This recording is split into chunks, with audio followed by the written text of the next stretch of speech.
لماذا بنى فرعون 15 حصنا ضخما ولم يشهد أي منها معركة كبرى؟ هذه حقبة منسية من التاريخ المصري لأنها آثار لم تكتشف.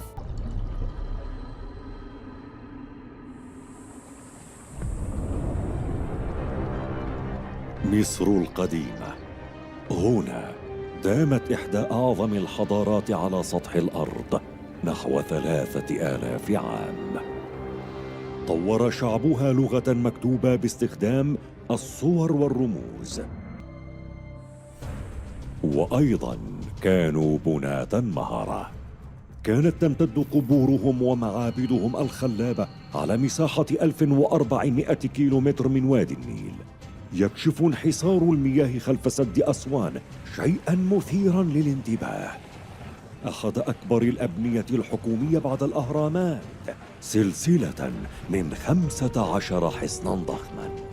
حين نذكر مصر القديمة نتخيل المجتمع المسالم والمعابد والمقابر ولا نفكر بالجيوش. تلك الحصون التي بناها الجيش المصري هنا كانت هائلة. التطور التقني العالي فيها يضاهي قلاع أوروبا في العصور الوسطى، والتي لم يتم بناؤها إلا بعد 3000 عام. ومع ذلك أدلة وقوع أي معركة هنا قليلة جدا. هل تفريغ النيل سيظهر الهدف الحقيقي لهذه الحصون الغامضة؟ فقدت حصون مصر القديمة تحت مياه بحيرة ناصر لأكثر من 50 عاماً. إن غايتها الأساسية هي لغز بالنسبة لعلماء الآثار. رؤيتها من ضفة البحيرة أمر مستحيل، كما تعيق الرواسب إمكانية التصوير بالكاميرات، وتجربة الغوص هنا مميتة. لكن لا بد من وجود دليل.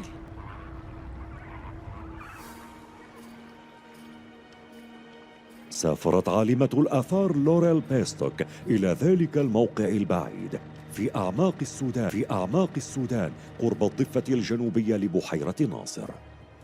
حصن أورونارتي واحد من آخر معاقل القوة الباقية على الحدود الجنوبية لمصر القديمة.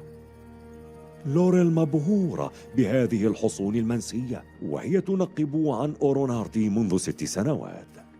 ظننت أنني لن أتمكن من رؤية مكان كهذا ودراسته بشكل شخصي، واحتمالية القدوم إلى هنا أثرت في شخصياً، وكانت اكتشافاً غير مسار مهنتي.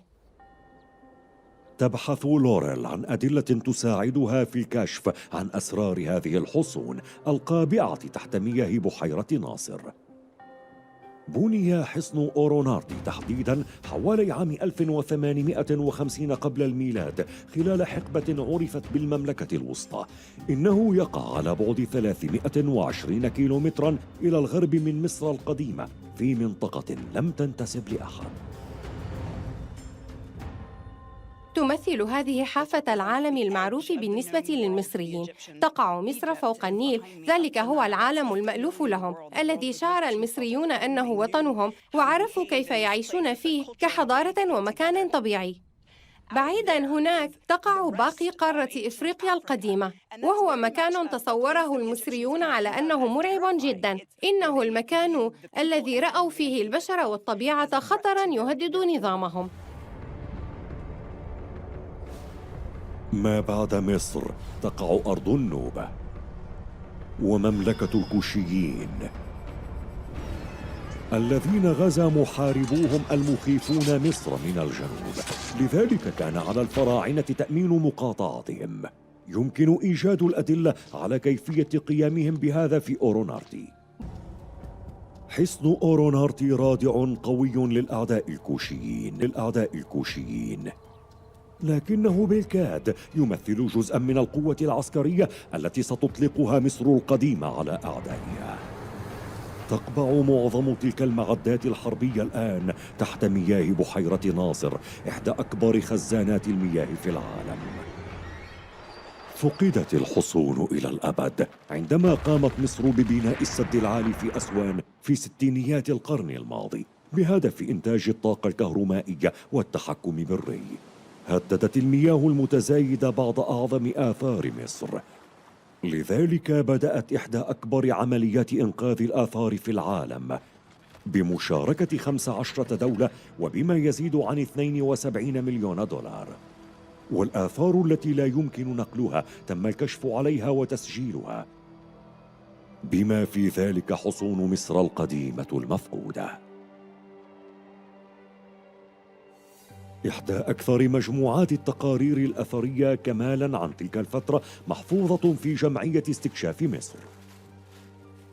بداية يمكنك أن ترى كم كانت هذه الحصون ضخمة، وتكشف بعض الأدلة المحيرة. ولكن بعد أخذ هذه التقارير ضاعت كلها. غرقت في الماء بالكامل مع الأسف. لا يصدق. لهذا السبب إننا ممتنون كثيرا لهذه المهمة التي قامت بالتنقيب وقامت بتسجيل كل هذه الحصون. اليوم تحلل التحقيقات كل هذه الأدلة لكشف حاجة المصريين لهذا العدد الذي يصل إلى 15 حصناً. باستخدام هذه البيانات وأحدث تقنيات الرسم بالكمبيوتر من الممكن تفريغ المياه من بحيرة ناصر. يتم إطلاق 166 تريليون لتر من الماء في نهر النيل، كاشفاً ببطء عن عالم عمره 4000 عام. بالسفر جنوباً إلى ما بعد مصر القديمة يظهر حصن إكين، ثم حصن أسكت، وإلى أقصى الجنوب حصنان آخران، حصن كوما وسمنة. مجموعها معاً هو 15 حصناً على امتداد 320 كيلومتراً على طول هذا الجزء الهام استراتيجياً من النيل، وهي أطول حدود محصنة في العالم. نظراً لأن نهر النيل كان الطريق الرئيس باتجاه الشمال، فقد تم ترتيب الحصون من الشمال إلى الجنوب، ما يمنع أي غزو من الجنوب إلى الشمال. هذا الجدار من الحصون يحول نهر النيل إلى حاجز منيع ضد الكوشيين.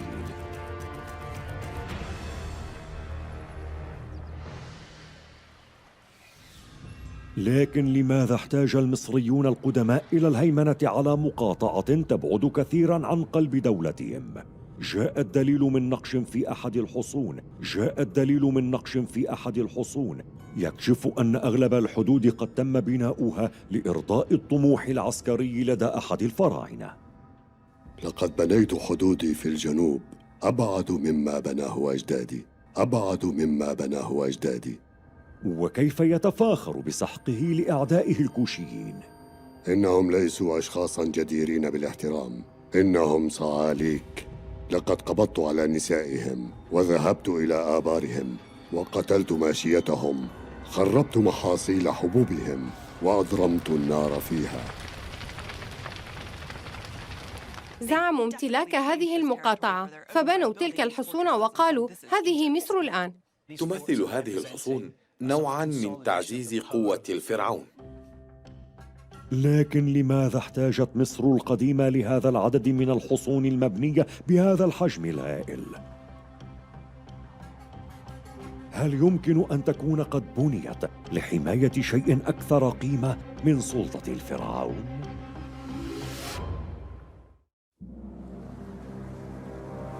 عندما بني سد أسوان في ستينيات القرن الماضي، الحصن الأكبر الذي اختفى تحت مياه بحيرة ناصر هو حصن بوهن.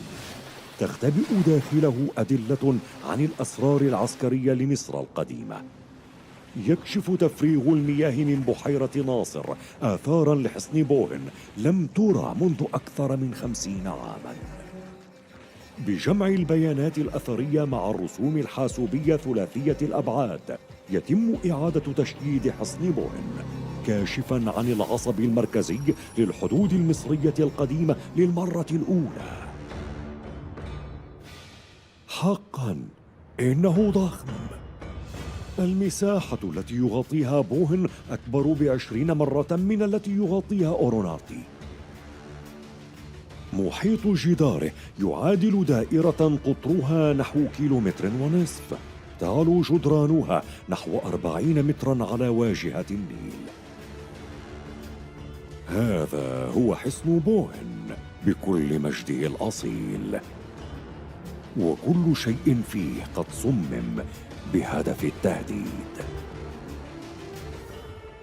تصميم حصن بوهن بحجمه الهائل يهدف لترويع العدو الكوشي والتفاخر بالهندسة العسكرية المتقدمة للغاية، والتي تجعل أي غارة عليه غير مجدية. ما لا يمكن تصديقه هو أن أخبرك بأن كل الميزات التي تجدها في الحصون الأوروبية في العصور الوسطى كانت موجودة بالفعل في هذه الحصون الطينية المبنية بين عامي 1800 و2000 قبل الميلاد. فستقول لي لا، هذا مستحيل. قبل بناء القلاع الأوروبية الشهيرة ب3000 سنة، امتلك حصن بوهن خندقا جافا، بوابة محصنة، أسوارا بفتحات دفاعية، وحلقات أسهم متطورة مع قوس إطلاق ب180 درجة. في الحقيقة كل شيء أثار إعجابنا في حصون العصور الوسطى كان موجودا هناك بالفعل في حصون مصر القديمة.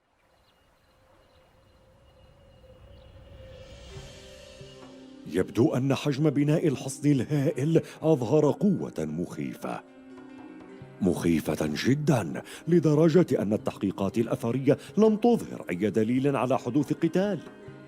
هل قلة العنف دليل على أن حدود النيل قد بنيت لسبب مختلف تماما؟ تقبع الأدلة عميقا بداخل حصن بوهن. يعتقد علماء الآثار أن بداخل القلعة مجمعاً من الصوامع الضخمة لتخزين الحبوب الثمينة. كانت مصر تقايض الحبوب بالذهب.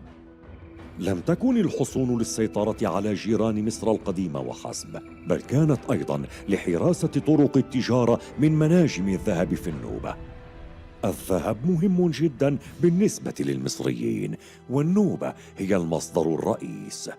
يرتدي الفراعنة والشخصيات الأكثر ثراء الذهب، ويغطون توابيتهم به كرمز أعلى للسلطة.